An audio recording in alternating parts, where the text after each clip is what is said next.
জানেন, রিলেশনশিপে আপনার ভ্যালু কমে যাওয়ার পেছনে আপনি নিজেই দায়ী। আজ বলবো 3টি কথা যা আপনি যদি গোপন রাখতে পারেন তাহলে আপনার গুরুত্ব বেড়ে যাবে কয়েক গুণ। শেষটা শুনলে চমকে যাবেন। প্রথমত, আপনার ভবিষ্যৎ প্ল্যান। হ্যাঁ, আপনি কি করতে চান, কোথায় যাবেন, কি অর্জন করবেন, এসব প্রতিটা খুঁটিনাটি শেয়ার করবেন না। কারণ মানুষ যা সহজে পায় তার ভ্যালু কমে যায়। একটু মিস্ট্রি রাখুন, দেখবেন আপনার প্রতি কৌতূহল বাড়বে, সম্মান বাড়বে। দ্বিতীয়ত, আপনার দুর্বলতা বা অসহায়ত্ব। শুনতে খারাপ লাগলেও সত্য।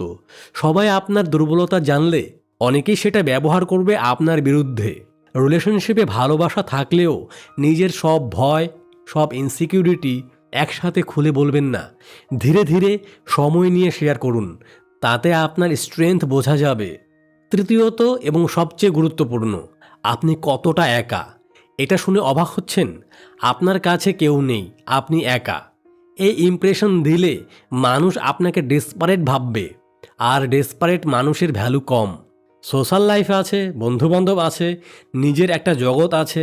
এই ফিলিং দিন, তাহলে আপনার পার্টনার আপনাকে আরও বেশি ভ্যালু দিবে। মনে রাখবেন, নিজেকে একটু মিস্ট্রিয়াস রাখুন, সব কিছু এক নিঃশ্বাসে বলে দেবেন না। রিলেশনশিপে ভালোবাসা জরুরি, কিন্তু নিজের সম্মান আরও বেশি জরুরি। ভিডিওটা ভালো লাগলে লাইক আর শেয়ার করুন। এরকম আরও টিপস পেতে ফলো করুন।